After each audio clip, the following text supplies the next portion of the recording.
Creo que nos faltaba dos o tres diapositivas de la anterior clase. Creo que es este exactamente. Lo que estábamos desarrollando, acuérdense, para hacer un recordaris breve, era una complicación oncológica que se llama neutropenia febril.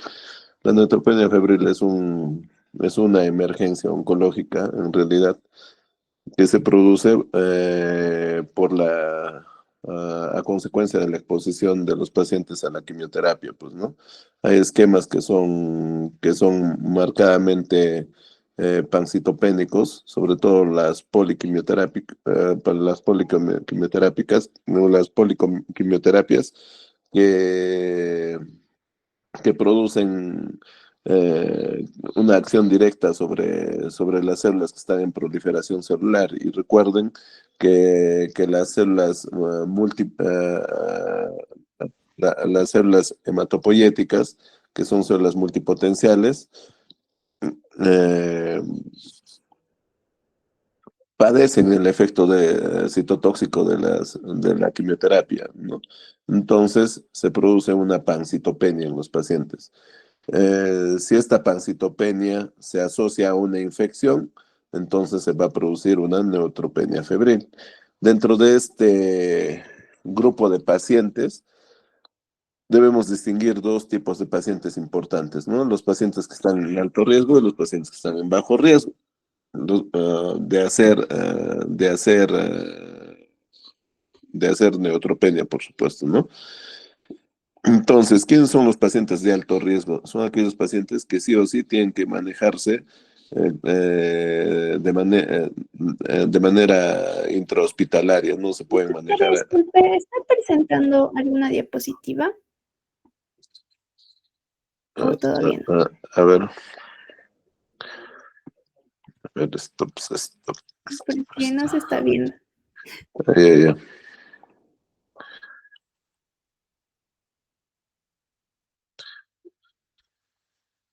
Bueno,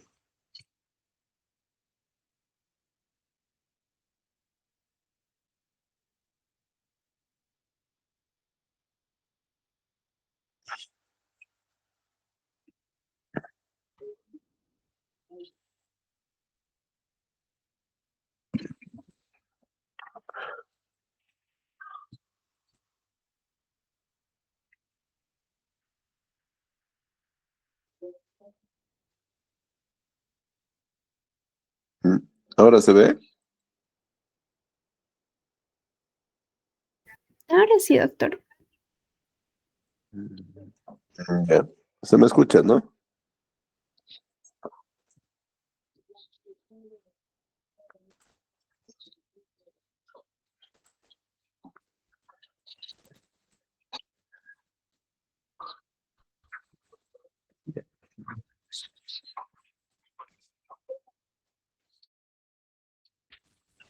Se escucha, ¿no es cierto? Sí se le escucha, doctor. Ya. Entonces, como les iba diciendo, en este grupo de pacientes que tienen neutropenia febril, hay dos tipos de pacientes, ¿no? Los pacientes de alto riesgo y los pacientes de bajo riesgo. Ambos pacientes son pacientes con neutropenia severa. ¿Qué quiere decir? Que tienen menos de 500 neutrófilos por milímetro cúbico de sangre. Entonces, ambos pacientes van a acudir a la emergencia, obviamente, pero nosotros tenemos que diferenciar a qué tipo de pacientes les vamos a dar una cabida para que sean hospitalizados y a qué pacientes los podemos manejar ambulatoriamente. Entonces, generalmente los pacientes que sí o sí tienen que ser hospitalizados son este tipo de pacientes, los pacientes de alto riesgo, que se caracterizan porque obviamente en el hemograma vamos a encontrar una neutropenia severa. Esta neutropenia tiene una duración más de 7 días. Generalmente son pacientes con comorbilidades, hipertensos, diabéticos,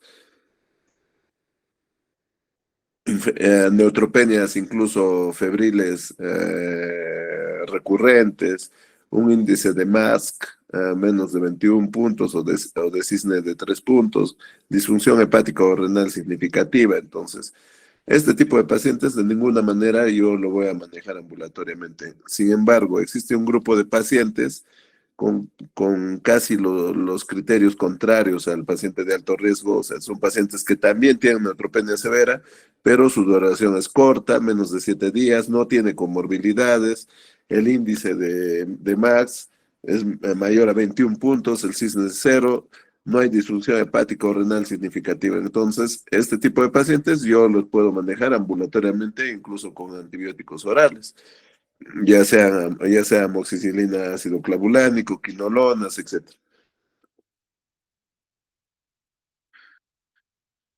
¿Cuáles son los pacientes que tienen más riesgo de padecer neutropenia febril? De acuerdo al tipo de tumor, a la cabeza están los pacientes con tumores hematológicos, chicos. Los pacientes con tumores hematológicos de por sí tienen ya sobreañadido el riesgo de tener una neutropenia febril. Es por eso que después de las quimioterapias tan intensas que reciben los pacientes hematológicos, los pacientes con leucemias agudas, etcétera, los pacientes se quedan hospitalizados por periodos largos de tiempo hasta que recuperen sus niveles basales de hemograma, ¿no? Entonces, dentro de los pacientes hematológicos, los que tienen más riesgo, obviamente son los pacientes que tienen leucemia. 85 a 95% de los pacientes con leucemias van a ser neutropenias febriles. En cambio, los otros tipos de pacientes hematológicos, como los pacientes con mieloma múltiple, solo un 20 a 25% del resto de pacientes hematológicos que no son no leucemias tienen un riesgo de presentar neutropenia febril. En el caso de los tumores sólidos, fíjense, el riesgo es más pequeño, es del 5 al 10% únicamente. Sin embargo, ¿por qué es importante y por qué le damos tanta importancia a la neutropenia febril? Por su alta mortalidad. La mortalidad de un paciente con neutropenia febril es del 50%. Es alta, ¿no? De cada dos, uno va a fallecer. Obviamente, si tiene neutropenias severas, chicos. Estamos hablando de pacientes con neutropenias severas. Y hay un bajo riesgo de que padezcan complicaciones severas los pacientes con tumores sólidos, a diferencia de los pacientes con tumores hematológicos. Hay unos factores que debemos tener en cuenta mm, para ver los pacientes que tienen neutropenia febril, que están siendo sometidos a quimioterapia citotóxica, ¿no?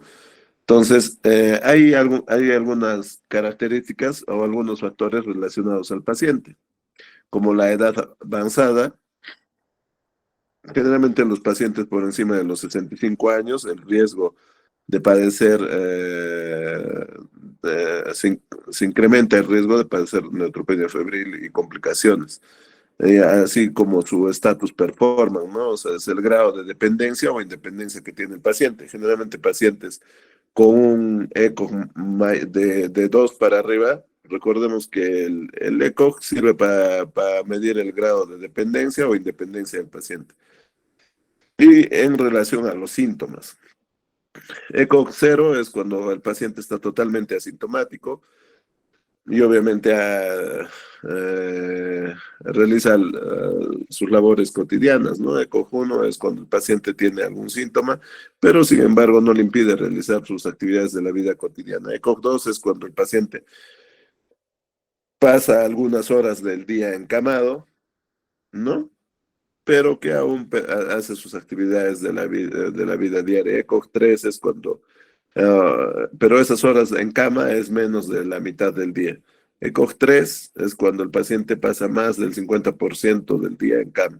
Y ECOG 4 es cuando obviamente el paciente todo el día está encamado. Entonces, pacientes que han tenido episodios previos de neutropenia febril tienen un mayor riesgo de padecer neutropenia febril y complicaciones, ¿no? Así como también las comorbilidades, ¿no? Las comorbilidades se van a ir sumando de acuerdo al número de estas, ¿no? Si tiene una comorbilidad, ¿no? Si tiene dos o tres comorbilidades, ¿no? El riesgo se va a incrementar a un 27, 67 o 125%. Entonces, en cuanto al tratamiento, nosotros podemos dar desde una profilaxis primaria hasta un antimicrobiano, o en el caso de pacientes con neutropenia severa de alto riesgo, ¿no?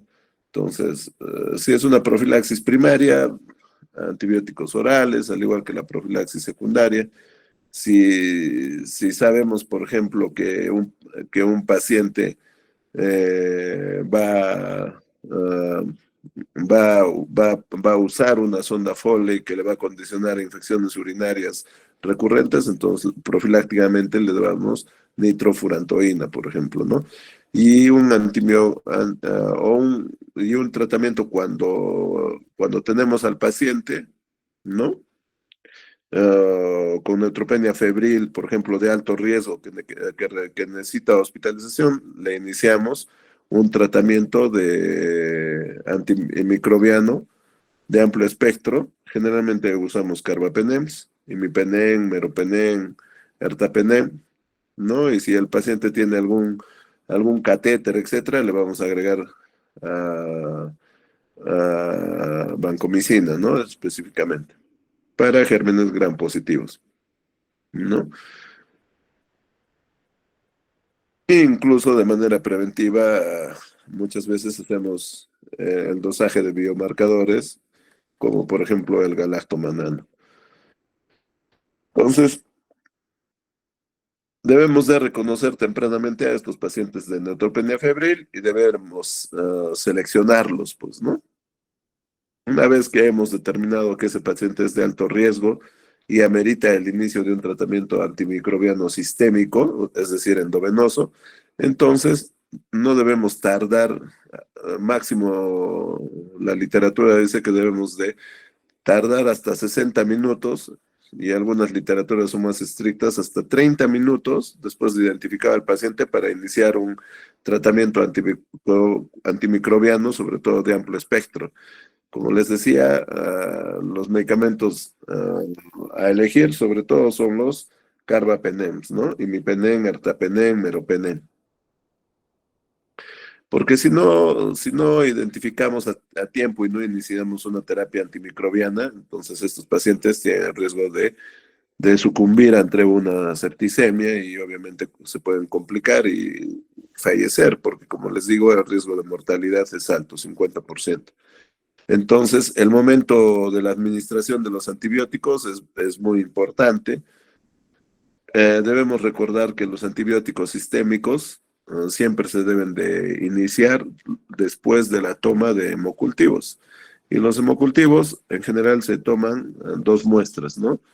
Una muestra de cada brazo y si el paciente tiene un dispositivo, un catéter, una muestra también del catéter. La terapia antimicrobiana debe iniciarse entre 30 a 60 minutos de la sospecha de neutropenia febril. Estamos hablando en el caso de pacientes de alto riesgo, porque saben que los de bajo riesgo el manejo va a ser ambulatorio y no necesitamos una terapia sistémica, sino vía oral. Entonces, el objetivo de esta terapia antimicrobiana es cubrir pues, los gérmenes más frecuentes. Ustedes saben que epidemiológicamente tenemos gérmenes que son más frecuentes que otros, ¿no? Entonces, generalmente pensamos en cubrir gérmenes gram negativos, sobre todo. Por eso es que iniciamos con carbapenems. Pero si el paciente me refiere que tiene un catéter, ya sea, por ejemplo, los pacientes oncológicos usan bastante el catéter porque es un catéter eh, que prácticamente está por debajo de la piel del paciente, tiene una bombita y no necesitamos administrarle por las venas periféricas, sino de frente a la bombita. Entonces, ese tipo de pacientes también debemos cubrir gérmenes gram positivos, entonces le administramos vancomicina, ¿no? Entonces, revisen los chicos, este es un esquema inicial en general de cómo reconocemos a los pacientes en principio de alto riesgo, de bajo riesgo, y qué es y básicamente habla de las recomendaciones previas, ¿no? El momento de la toma del antibiótico, por qué tenemos que elegir esos antibióticos, cuándo hospitalizar incluso a un paciente siendo de bajo riesgo, de repente es de bajo riesgo, pero no puede por ejemplo, no puede tolerar la vía oral, entonces obligatoriamente tenemos que hospitalizarlo, ¿no? O cuando no tiene apoyo familiar, etcétera. Entonces, este es un dicho muy importante para vuestras familias, sobre todo, y para vuestra gente alrededor.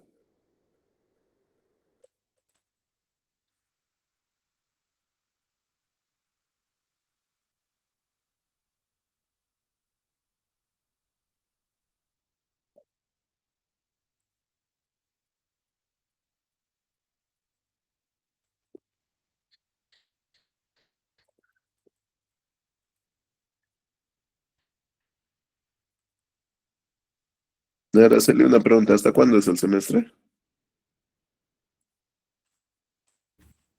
Es hasta el 17, doctor. El El 17 17 de de junio. junio que cae, sí,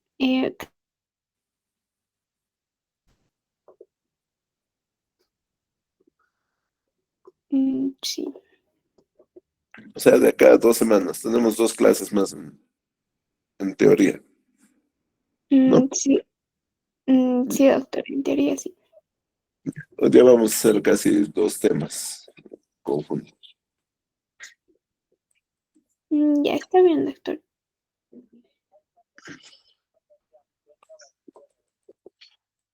Hablar de cáncer de testículo es una empresa, la verdad, bien que nos da muchas satisfacciones o pocas satisfacciones a los oncólogos, sobre todo a los oncólogos médicos que lidiamos con, con prolongar la sobrevida de los pacientes, ¿no? Como ustedes comprenderán, los pacientes con estadios más avanzados, 3, 4, ustedes ya saben que si hablo de estadio 4 es automáticamente en vuestro cerebro metástasis en algún órgano a distancia del lugar donde ha nacido el cáncer, ¿no? Entonces, y 3, porque obviamente el tumor es un tumor grande que localmente ha avanzado y de repente tiene compromiso ganglionar regional. Entonces, este cáncer es uno de los pocos cánceres que nosotros como oncólogos logramos curar, curar. No estamos hablando de controlar ni de prolongar la sobrevida, estamos hablando de curar. Entonces, a nosotros nos da mucha satisfacción tratar a este tipo de pacientes porque incluso en estadios avanzados pueden llegan a curarse, como vamos a ver en el desarrollo de esta exposición, de esta charla. El cáncer de testículo es importante reconocerlo y tratarlo porque sobre todo las personas afectadas son personas jóvenes, chicos, son personas jóvenes. Entonces, todo empieza con el aumento de volumen del testículo, ¿no? Entonces, el testículo aumenta de volumen y el paciente obviamente nota pues ese incremento de volumen y acude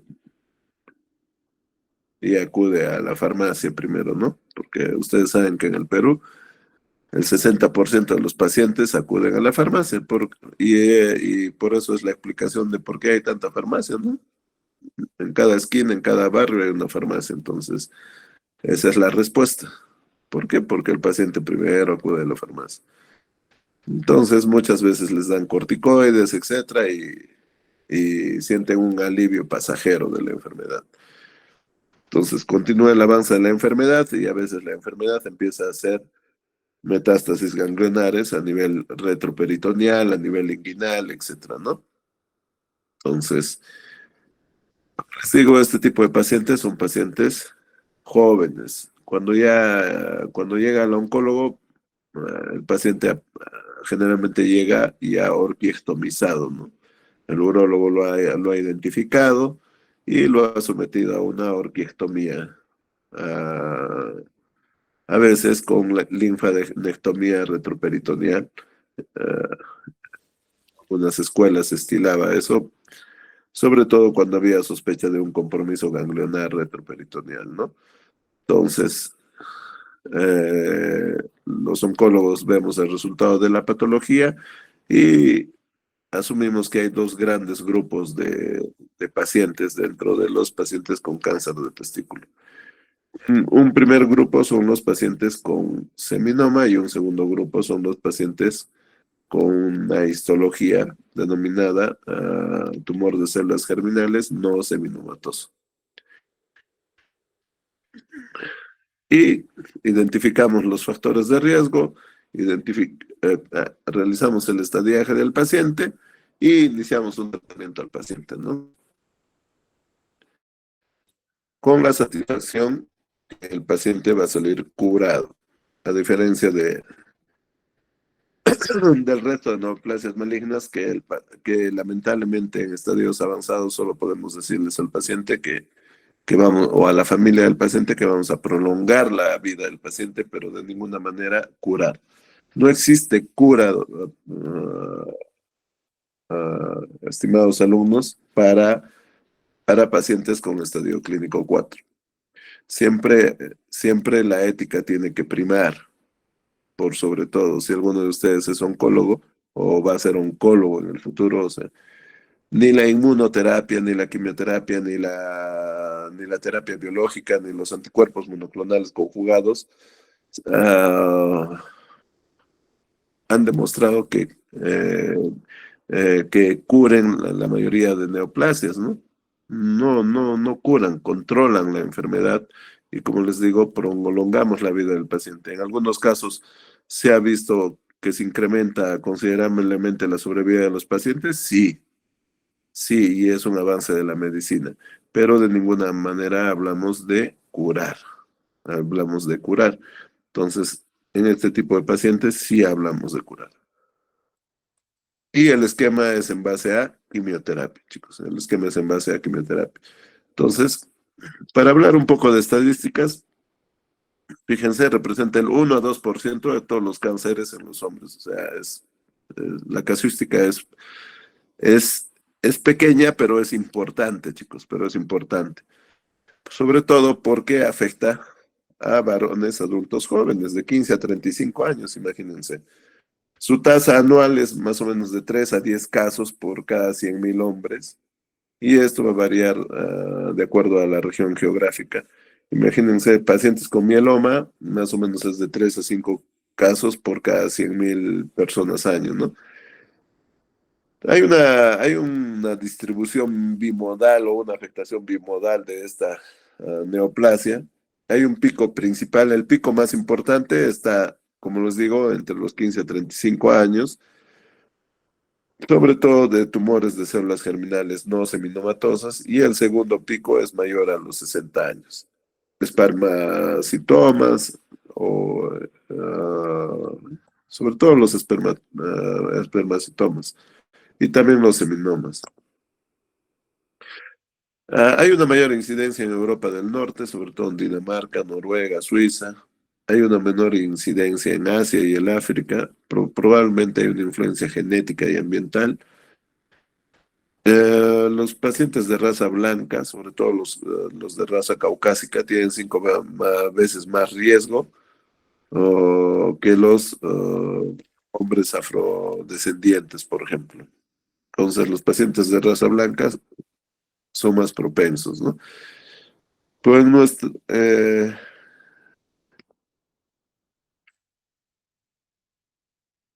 se ha determinado que hay un aumento progresivo de esta neoplasia en las últimas décadas, ¿no? Hay un incremento del 50 al 100%, sobre todo desde la década de los 60, sobre todo en países desarrollados.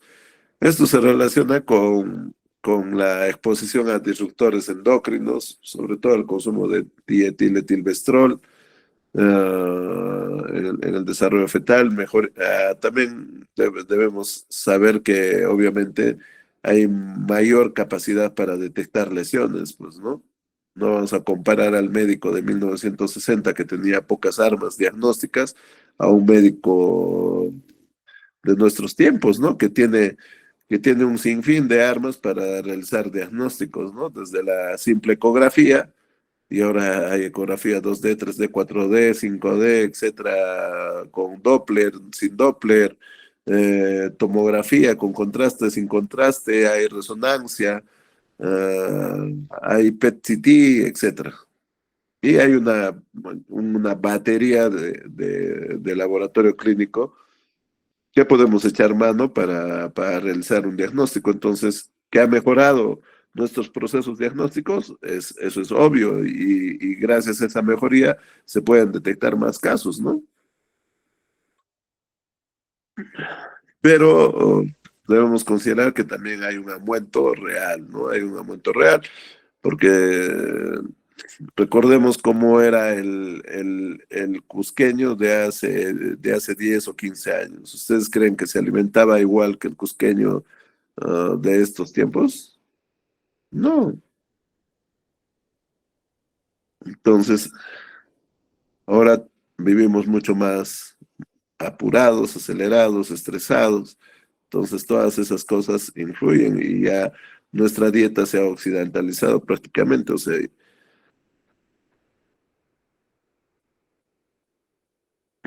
y hay una reducción en la mortalidad, sí, porque hay acceso pues al tratamiento. Antes no tenían mucho acceso, no tenían muchas armas. Entonces, y generalmente estos tumores, como les decía, son radiosensibles y son quimiosensibles. La quimioterapia basada en platino es una quimioterapia que cura a este tipo de pacientes. En cuanto a la mortalidad, fíjense, la supervivencia global a 5 años es mayor al 95% en los Estados Unidos. O sea, prácticamente todos están vivos, ¿no? En los Estados Unidos. La supervivencia en enfermedad metastásica.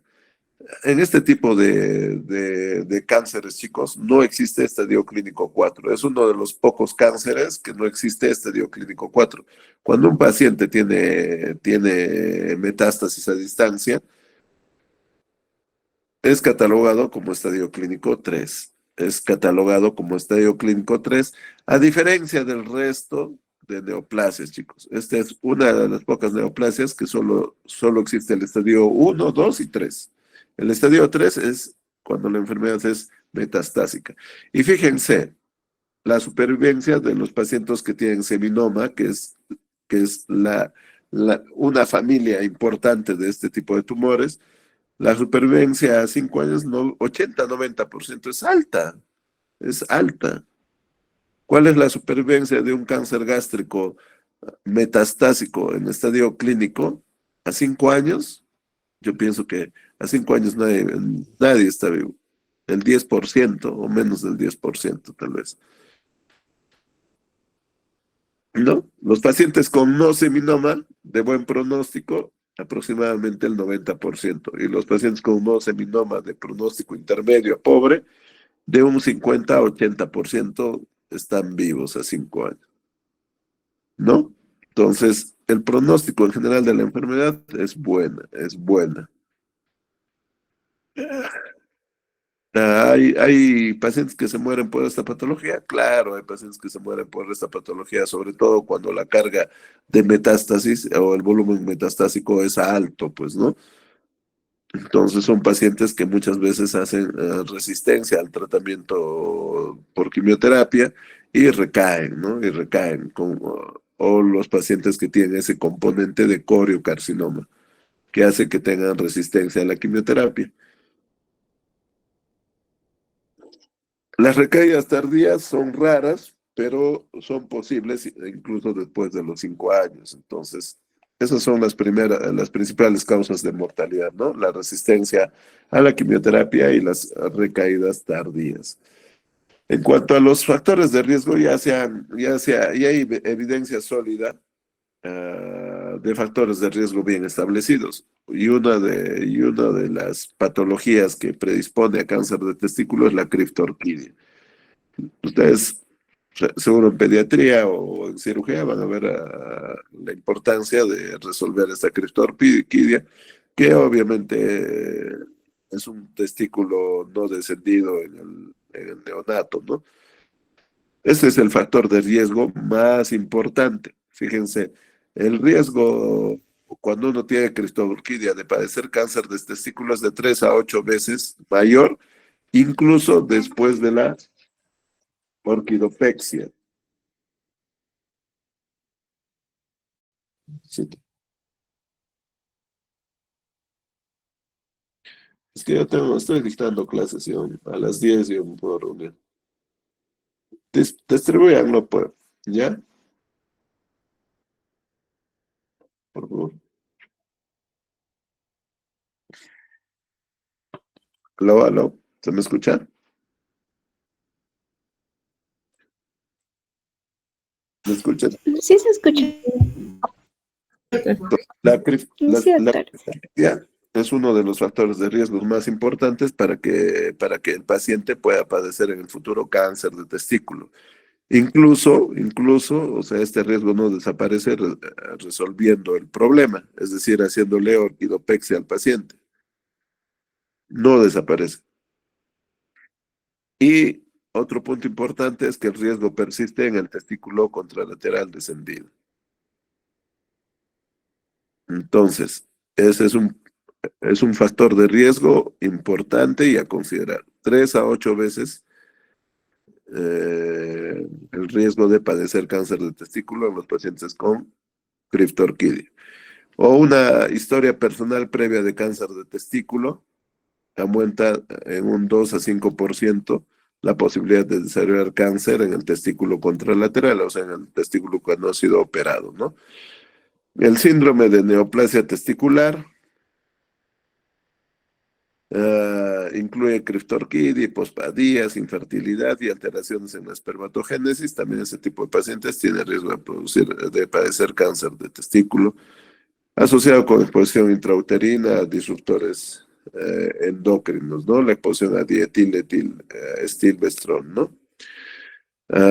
Una historia familiar, hermanos con cáncer de testículo, el riesgo es de 8 a 10 veces mayor.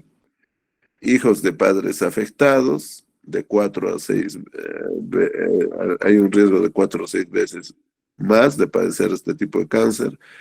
Mutaciones en los genes que ustedes ven ahí, o en pacientes con atrofia testicular. Entonces, todos estos factores ya tienen una evidencia sólida y dentro de todos estos factores, obviamente, la criptorquidia es uno de los factores más importantes, ¿no? Es uno de los factores más importantes. Hay factores de riesgo potenciales, ¿no? Que tiene una evidencia limitada y también, y sobre todo controvertida o controversial. La exposición prenatal a estrógenos o disruptores endocrinos, sobre todo el uso de dietiletilvestrol durante el embarazo, que produce un aumento leve del riesgo, exposición a talatos, a bisfenol A, pesticidas, la infertilidad masculina, la zoospermia o oligospermia pueden estar asociados con mayor riesgo. Pacientes con VIH tienen mayor incidencia de tumores de células germinales, mayor incidencia en hombres caucásicos, que ya lo habíamos visto, especialmente en la Europa del Norte, baja incidencia en poblaciones africanas y asiáticas, y un nivel socioeconómico alto que el mecanismo no es tan claro, ¿no? Y existen algunos mitos también, ¿no? Que la gente piensa que realizándolos puede tener un riesgo de padecer cáncer de testículo. Por ejemplo, los traumas testiculares. No hay evidencia sólida de que un trauma testicular produzca un cáncer de testículo. La vasectomía no aumenta el riesgo, según los metaanálisis. El uso de ropa ajustada o calor escrotal no hay una relación demostrada, ¿no?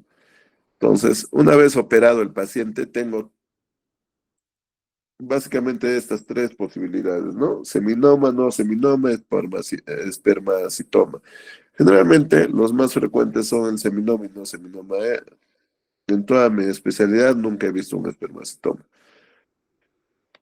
Sin embargo, siempre vemos pacientes con seminoma y no seminoma, ¿no? Fíjense, ligeramente más frecuente es los tumores de células germinales de tipo seminomatoso. Son los más frecuentes, 50-60%. La edad más común son pacientes de 30 a 40 años y es menos agresivo y se caracteriza por ser radiosensible, o sea, es sensible al tratamiento con radioterapia. En cambio, los pacientes con histología de tumores de testículo no seminomatosos, que son el 40-50%, debutan a edades mucho más tempranas, ¿no? De 20 a 30 años, y es más agresivo, da metástasis tempranas, ¿no? Y dentro de estos vamos a tener al carcinoma embrionario, al coriocarcinoma, al tumor del saco vitelino, al teratoma, ¿no?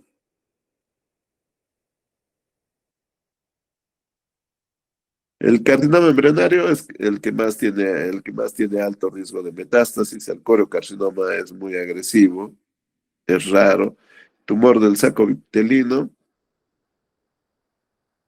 sobre todo en menores de 5 años, es de buen pronóstico, sobre todo si está localizado los teratomas, que pueden ser maduro e inmaduro, en una frecuencia del 5 al 10% de 20 a 40 años, que puede malignizarse. Entonces, en general, este tipo de neoplasias va a afectar a gente joven, chicos.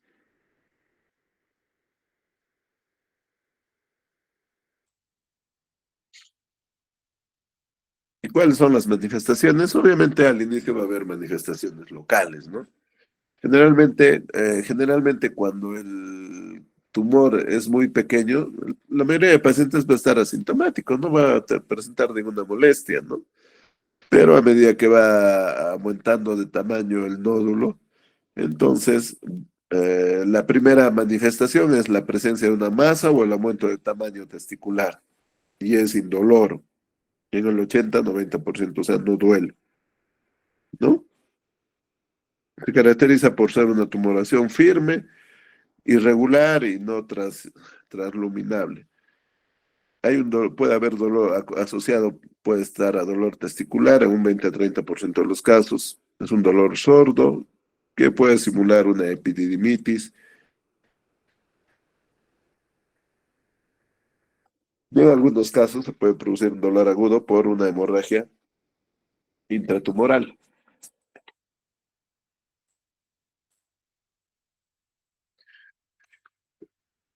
¿No? Una sensación de pesadez o tirón escrotal, ¿no?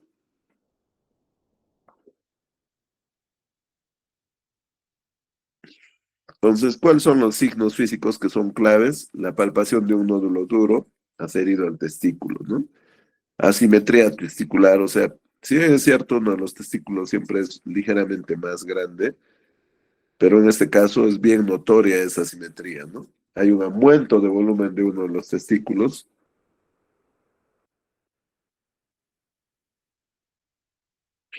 y puede haber un hidrocele reactivo en 20% de los casos, incluso puede dificultar la palpación.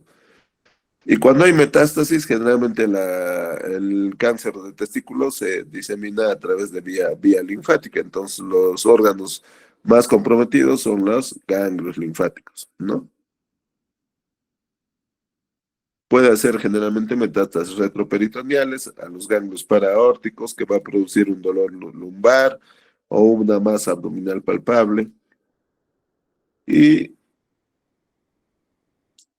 y síntomas obstructivos como la hidronefrosis por compresión ureteral.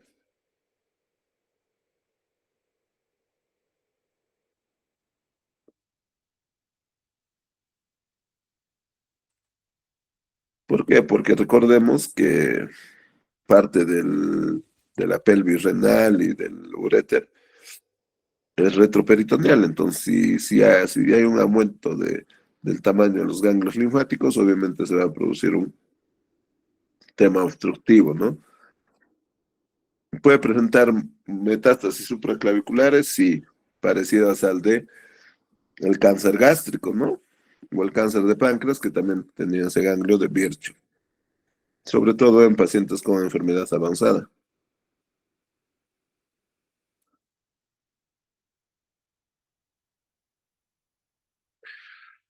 De acuerdo a la localización de las metástasis, el paciente se puede hacer sintomático, ¿no?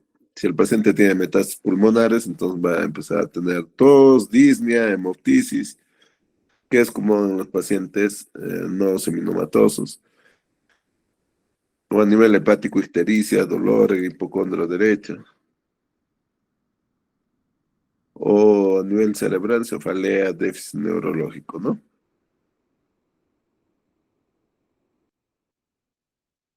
Los síndromes paraneoplásicos que produce este tipo de cáncer es raro, menos del 5%, pero puede producir ginecomastia o un dolor mamario por una estimulación estrogénica, ¿no? La ginecomastia por secreción de la hormona gonadotropina coriónica en coriocarcinoma o tumores de células de Leydig.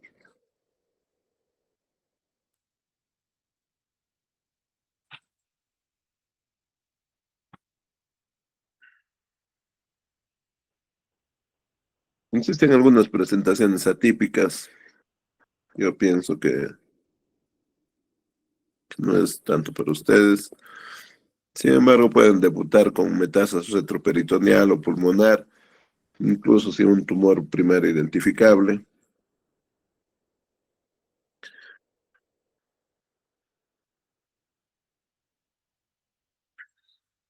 O puede debutar como una orquiepididimitis refractaria o un dolor lumbar como primer síntoma, ¿no?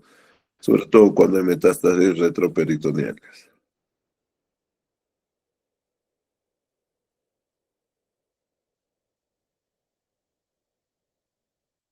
Una vez que hemos identificado al paciente que tiene un cáncer de testículo, le tomamos marcadores tumorales.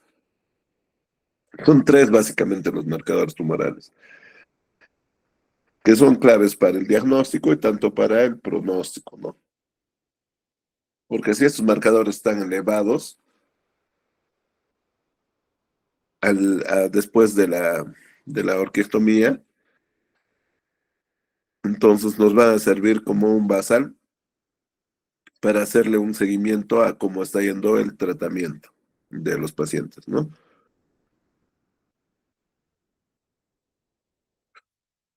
En primer lugar, tenemos la alfa-fetoproteína, que va a estar elevada en tumores del saco vitelino o en los carcinomas embrionarios. Nunca va a estar elevada alfa-fetoproteína en los seminomas puros, por ejemplo. La gonadotropina coriónica humana está elevado en coriocarcinomas y en el 15 a 20% de los seminomas. La beta-HCG cuantitativa. Y la lactato deshidrogenasa es un reflector de carga tumoral.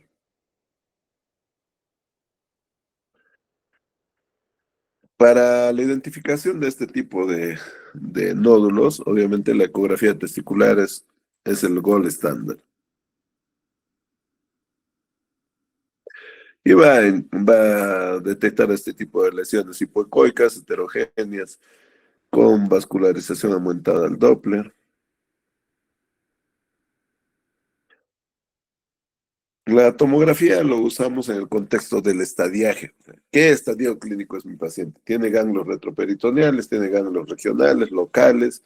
¿Tiene metástasis de repente a nivel pulmonar o a nivel hepático, etcétera? Las resonancias cerebrales, óseas, solo se aconseja si hay síntomas neurológicos o sospecha de metástasis.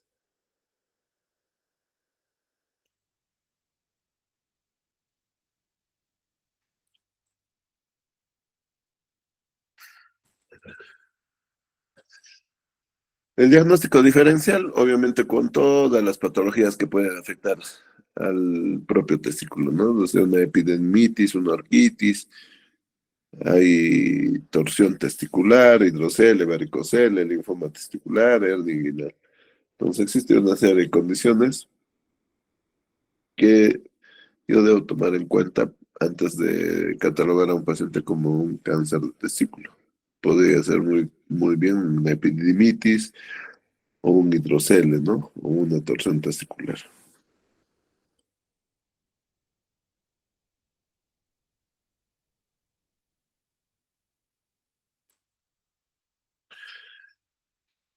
Entonces, chicos,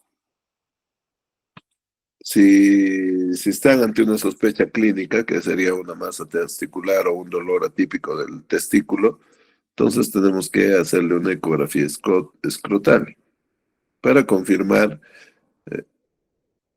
cuál es el testículo que está afectado. Una vez que hemos definido que el testículo está afectado, le pedimos marcadores tumorales, ¿no? Alfa-fetoproteína, gonadotropina coriónica humana, lactato deshidrogenasa. Y el paciente es sometido a una orquiectomía inguinal radical, ¿no? Con intención curativa, ojo, que sería el tratamiento y diagnóstico definitivo. Y una vez que hemos confirmado el diagnóstico, hacemos una estadificación con imágenes, ya sea con tomografía o ecografías, ¿no? Entonces, el estadio clínico va a ir del 1 al 3, chicos, del 1 al 3, no se olviden. No hay estadio clínico 4 en cáncer de testículo. Entonces,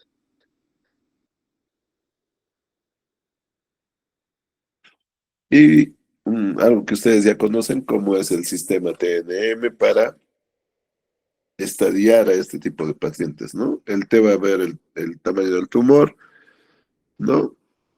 PT1, por ejemplo, es un tumor limitado al testículo y al epidídimo, no hay invasión vascular ni linfática. Y este PT1 se divide en dos, PT1A y PT1B. Cuando el tumor es menos de 3 centímetros será A, y si es más de o más 3 o más centímetros para el PT1B. O sea, todo en el uno, en el T1, todo el tumor está limitado al testículo y al epidídimo. En el T2, el tumor invade ya los tejidos adyacentes, túnica vaginal, cordón espermático, escroto. En el 3,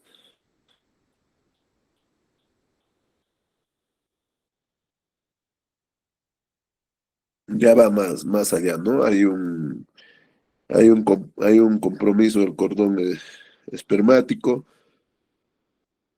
y en el 4 el tumor invade la pared del escroto, pues, ¿no?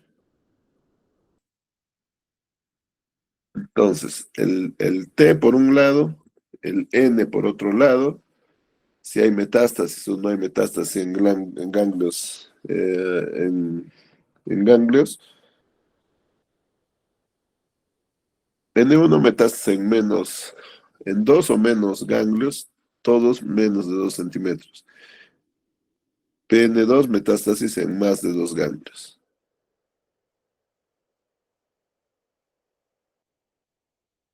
Y la M, finalmente, que va a catapultar a dos pacientes como estadio clínico 3. M1A, metástasis no regionales. M1B, metástasis viscerales. No regionales, pulmón, ganglios no retroperitoneales, metas viscerales, hígado, cerebro, hueso.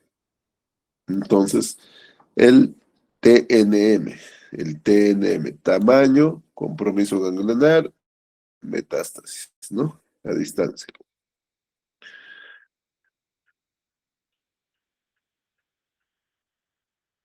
También se considera al resultado de marcadores tumorales como un factor pronóstico, ¿no? Y dentro de esto vamos a tener el S1, el S2 y el S3, con todos los valores que están ahí, chicos. Eso seguro cuando sean especialistas lo van a leer, lo van a estudiar a profundidad.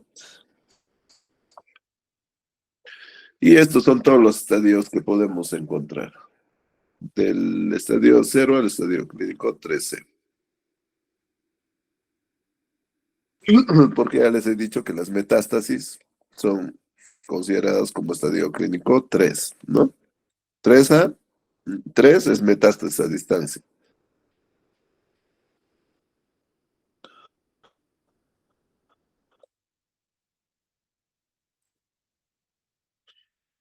El tratamiento, orquiectomía inguinal radical, ¿no? Sacarle los testículos. Es el primer paso Pero nosotros... ah, ah, la incisión de la orquiectomía es a nivel inguinal, no lo pueden sacar a través del escroto, porque eso sería un craso error.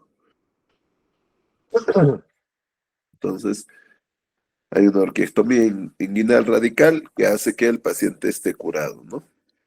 Le sacamos el testículo. Es el primer paso para el diagnóstico y tratamiento. Entonces, el testículo va a ir a anatomía patológica. Entonces, apenas le han terminado de hacer la orquiectomía, al día siguiente le pedimos marcadores tumorales postoperatorio. Alfa-fetoproteína, beta-HCG, DHL. Y esos van a definir el estadio S. Y por otro lado, el estudio de imágenes, ¿no? Para estadiar a nuestros pacientes. Ya sabemos que ya le han operado de un testículo, pero no sabemos si hay una afectación ganglionar a distancia, local, regional, hay metástasis o no hay metástasis. Para eso, tomografía.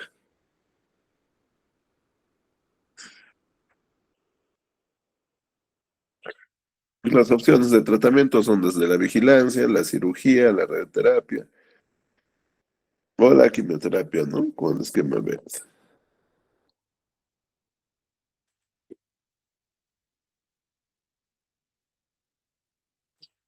Acá para que lo repasen, generalmente en el estadio clínico es vigilancia, ¿no? Vigilancia o a veces un ciclo de carboplatino a 7 AUCs, a 7 unidades bajo la curva,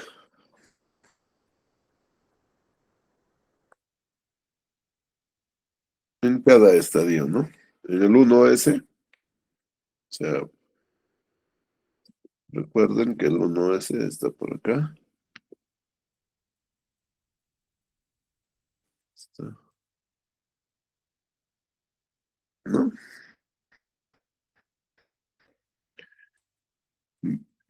BTHCG menos de 5.000, alfa-feto menos de 1.000, DHL menos de 1.5 veces su valor normal. Entonces, a ese tipo de pacientes 1S le vamos a dar quimioterapia, imagínense, por 3 ciclos, si es BET. La B grande o la B simplemente es de bleomicina, la E de topósido, la P eh, de platino, ¿no? Cisplatino. Acá por 3 cursos o etopósido platino por 4 cursos.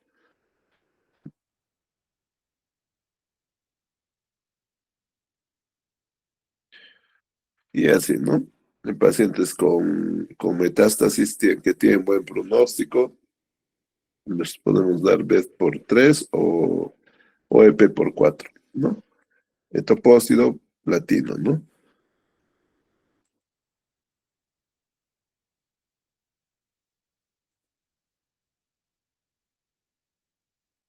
Igual para los no seminomas, ¿no? Básicamente lo principal es la cirugía. La cirugía es lo que va a curar a los pacientes, chicos.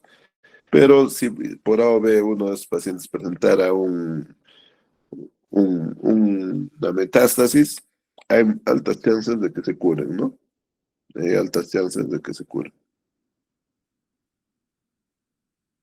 Entonces, cuando terminan la quimio, los pacientes, hay que ver, ¿no? Si hay un compromiso residual, si es menos a 3 centímetros a nivel ganglionar, observación, si es más de 3 centímetros, PET-CT para ver si es positivo, considerar cirugía, radioterapia.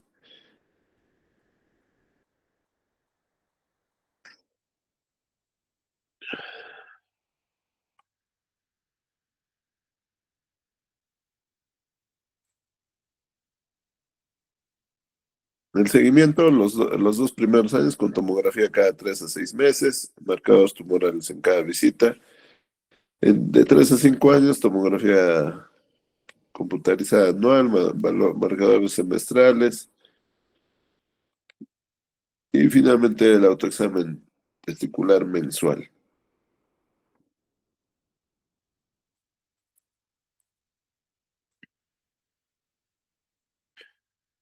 Tomamos aire 10 minutos, por favor.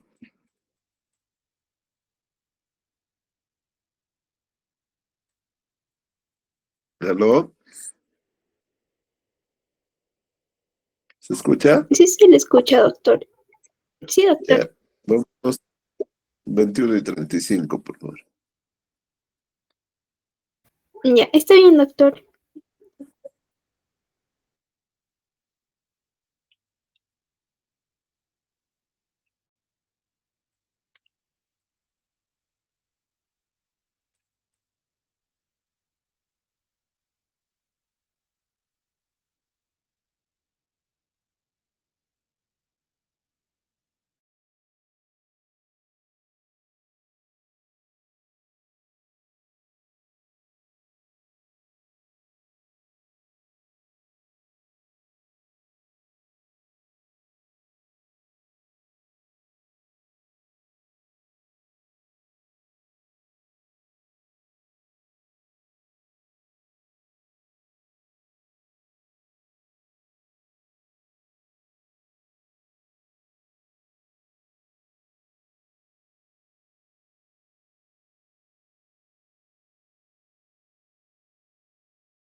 Estamos de vuelta. Un momentito.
Entonces, básicamente lo que hacemos en el paciente con cáncer de testículo es operarlo, vemos qué factores de riesgo tiene, si no tiene muchos factores de riesgo es un estudio clínico temprano, por ejemplo el estadio clínico uno, excepto el S, entonces va a observación, ¿no? En la mayoría de los casos.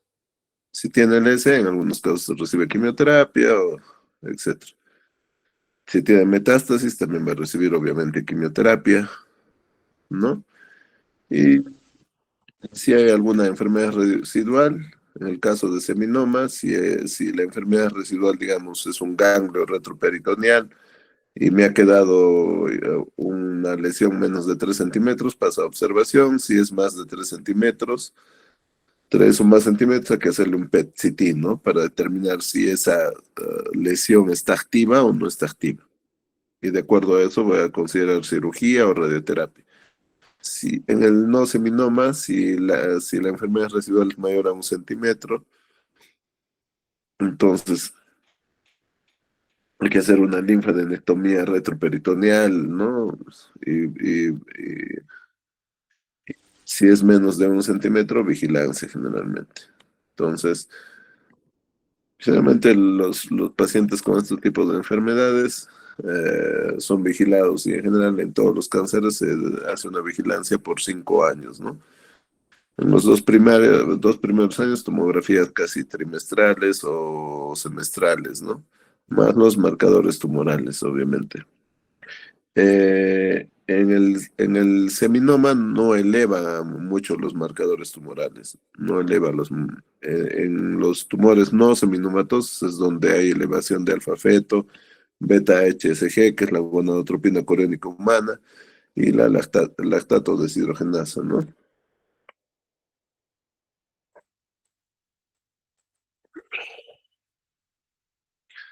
Los pacientes, sarcomas es un grupo heterogéneo de tumores, la verdad depende del tejido mesenquimal en donde se ha producido oh, las alteraciones somáticas puntuales o germinales que han dado origen a este tipo de tumores que dependiendo del tejido mesenquimal del que derivan, van a tomar determinadas denominaciones. Por ejemplo, si deriva del hueso, osteosarcoma. Si deriva del músculo, o puede ser un leiomiosarcoma, ¿no? O un rhabdomiosarcoma. Si deriva del tejido adiposo, un liposarcoma. Si deriva de los nervios, el tumor maligno, la vaina del nervio periférico, ¿no? Etcétera. Entonces, es una gama de tumores en realidad. Y representa menos del 1% de los cánceres en los adultos, pero se caracterizan porque son altamente agresivos. Y obviamente el tratamiento quirúrgico es el tratamiento que va a curar a estos pacientes. Sin embargo, a veces la lesión es tan grande que los bordes quedan comprometidos y necesitan un tratamiento complementario a este tipo de pacientes, ¿no? Para evitar la la recaída de la enfermedad o la recurrencia de la enfermedad. Generalmente el manejo actual de las neoplasias en general es un manejo multidisciplinario, o sea, generalmente se hacen reuniones y se decide el tratamiento del paciente con todos los especialistas involucrados, ¿no? Eso es lo que se hace en el mundo. Entonces, como les decía, hay una clasificación de este tipo de sarcomas. Se pueden clasificar en sarcomas de partes blandas o tejidos blandos, sarcomas óseos y los sarcomas GIS, que es el tumor derivado del estroma gastrointestinal, ¿no? Dentro de los sarcomas de tejidos blandos tenemos a los leiomiosarcomas, que obviamente son tumores malignos que se han producido en el tejido muscular liso. Más o menos son el 25%. Los liposarcomas, que son el 20%, pueden ser liposarcomas bien diferenciados o desdiferenciados, mixoides, pleomórficos. Los sarcomas sinoviales en un 10%, el tumor desmoide, el sarcoma de Ewing extraóseo. Dentro de los sarcomas óseos, el osteosarcoma, que es más común en niños y adolescentes, el condrosarcoma, que es más frecuente en adultos y sobre todo los órganos afectados son pelvis y fémur, el sarcoma de Ewing, hueso y pared torácica, ¿no? Los tumores de Gis son unas células intersticiales, que son las células intersticiales de Cajal, y se caracterizan por tener mutaciones en KIT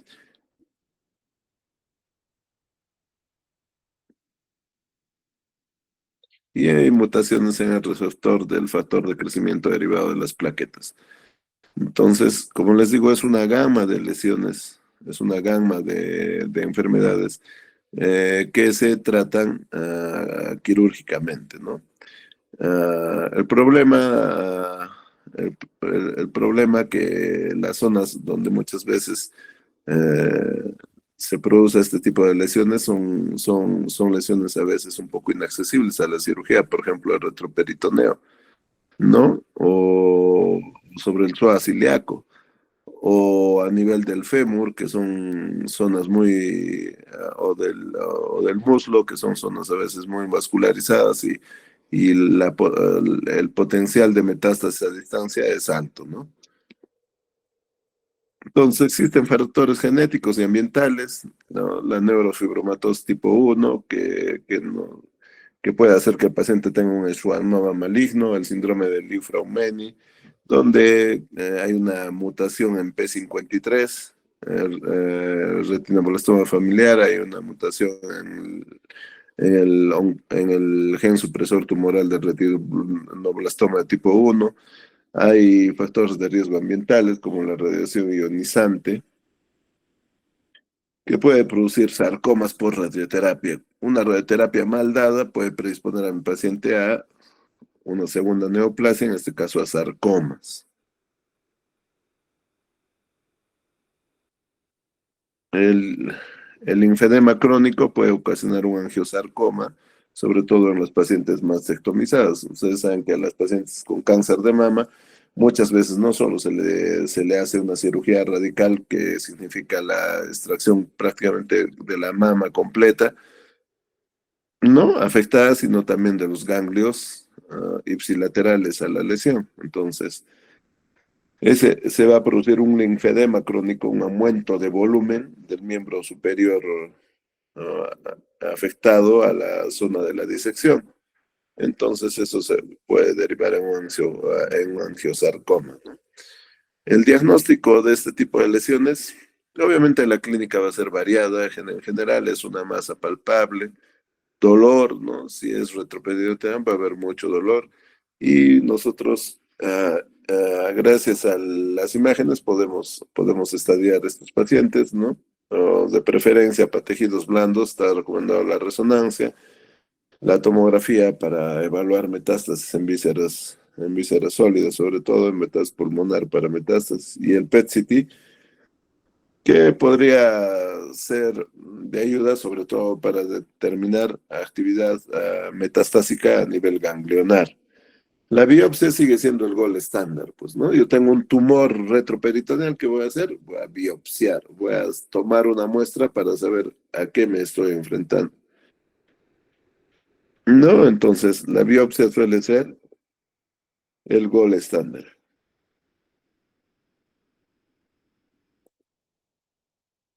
También se pueden hacer estudios moleculares, sí,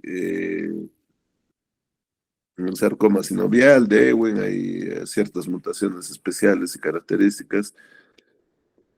Y finalmente vamos a ver el estadio, pues, ¿no?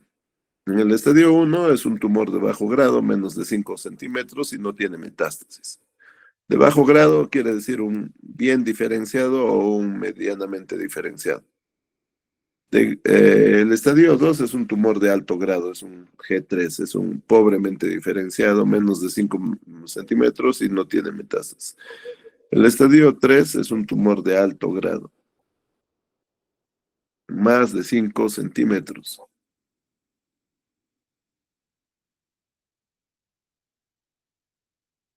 y no hay metástasis, ¿no?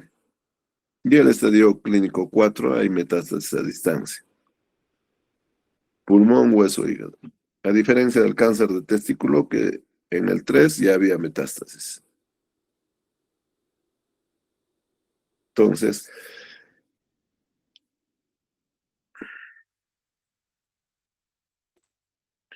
el tratamiento, el pilar fundamental del tratamiento, obviamente es la cirugía, porque eso va, pero tiene que ser una cirugía con resección R0, es decir, que no haya márgenes negativos en el borde donde ha pasado el bisturí, ¿no? Donde hemos hecho lo.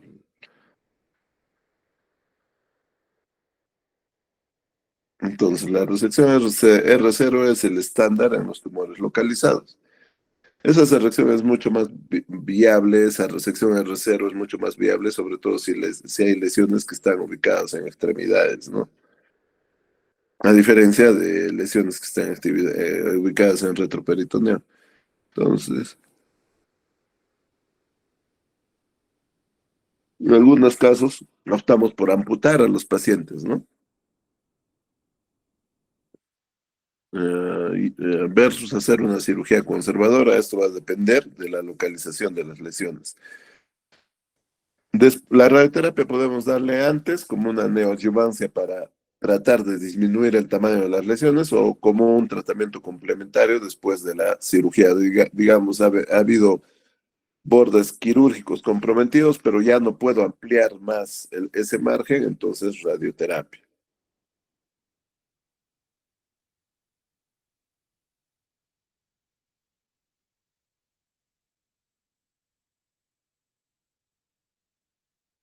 Quimioterapia, generalmente los antraciclínicos son buenas opciones, sobre todo doxorubicina, epirubicina.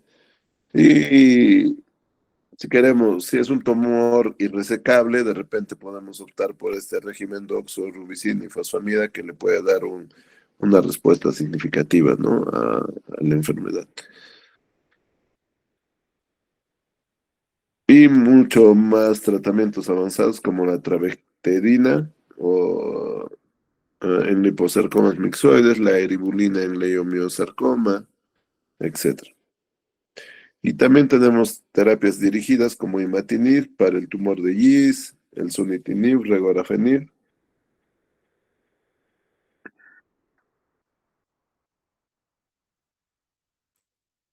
Entonces, fíjense, ¿no?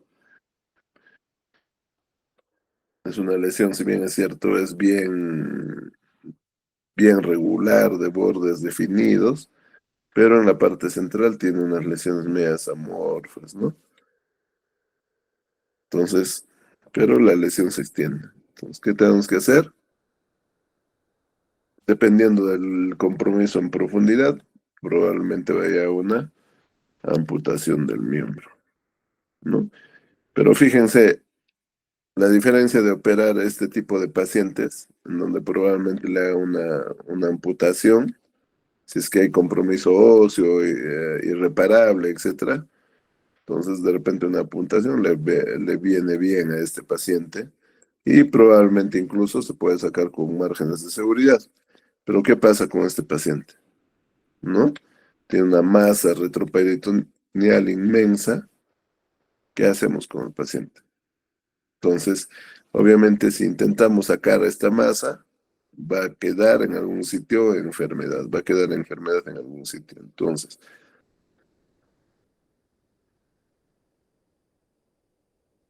Entonces es un poco complicado porque después de la cirugía el informe de anatomía patológica me puede decir con márgenes comprometidos, eso quiere decir R1, pues, ¿no? Un osteosarcoma, fíjense, esto es la tibia y está engrosada con lesiones heterogéneas, osteolíticas incluso, y acá ya niebla, ¿no?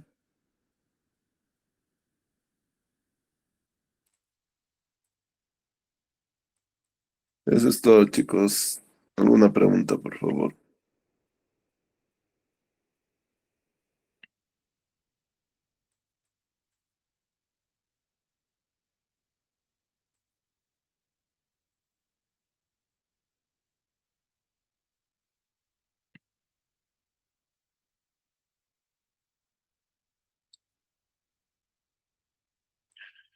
¿Alguna pregunta, chicos?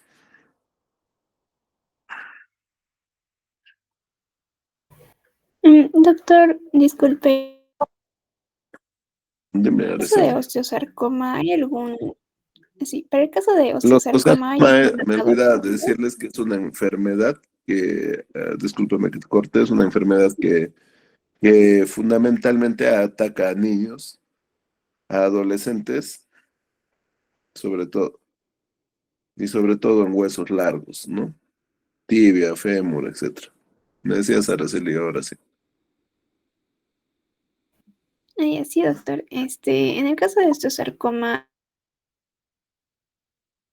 ¿se puede hacer también por marcadores tumorales o solo por resonancia No, no magnética? tenemos marcadores tumorales para sarcomas. Para ningún tipo de Para sarcomas ningún.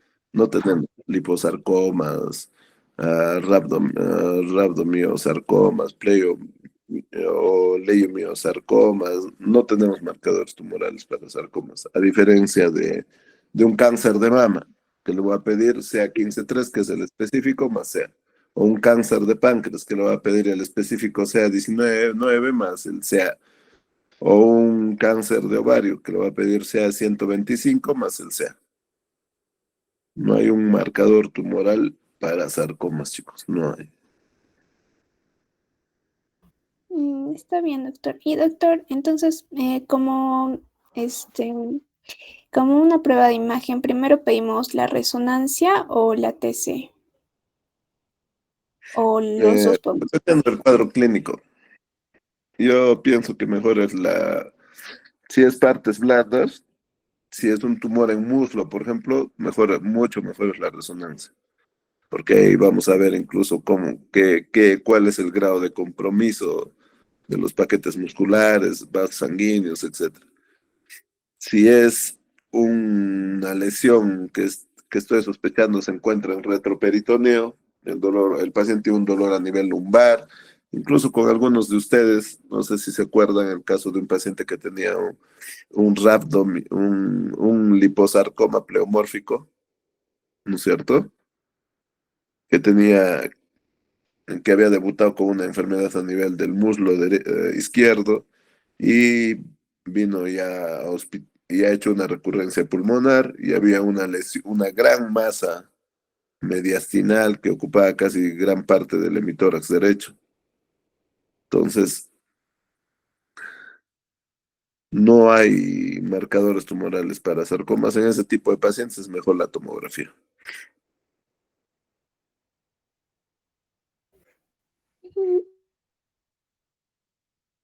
Gracias. No hay un factor de riesgo hay factores de riesgo para sarcoma, pero no hay una causa clara. La mayoría son esporádicos. es decir, multifactoriales.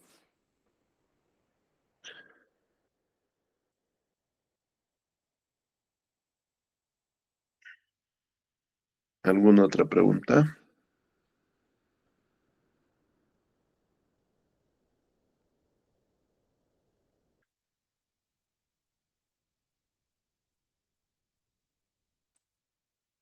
Siendo las horas avanzadas, chicos, los libero. Cuídense, Está chicos, bien, doctor. estudien. Gracias, buenas Espero noches. Ah, que, Gracias, doctor. y sobre todo tienen que practicar la parte preventiva en vuestras familias, con vuestros papás sobre todo, ¿no? Entonces siempre, lo más frecuente en varones, próstata, colon, ¿no? Entonces en mujeres, mama y cuello uterino. Entonces tienen que estar al día en esos exámenes, en esos chequeos. Cuídense, chicos, cuídense. gracias, doctor. Ah, doctor, ¿podría subir las diapositivas al aula virtual, por Ya, favor? ahora voy a subir los tres. El problema es que son más de 10 megas y tengo que comprimirlo y de ahí subirlo. Sí, está bien, doctor. Muchas gracias. Sí. La otra vez quise subir, pero es más de 10 megas. Ya, gracias. Me Cuídense, podría chicos. pasar por WhatsApp, doctor. Ya. Ya, Gracias, por WhatsApp doctor. pasa mejor. Y Mm, estudien, chicos, estudien, no se olviden. Mañana de venir a la rotación, los que deseen, por supuesto. Sí, doctor, están anotados sus compañeros. Cuídense. Buenas noches, doctor.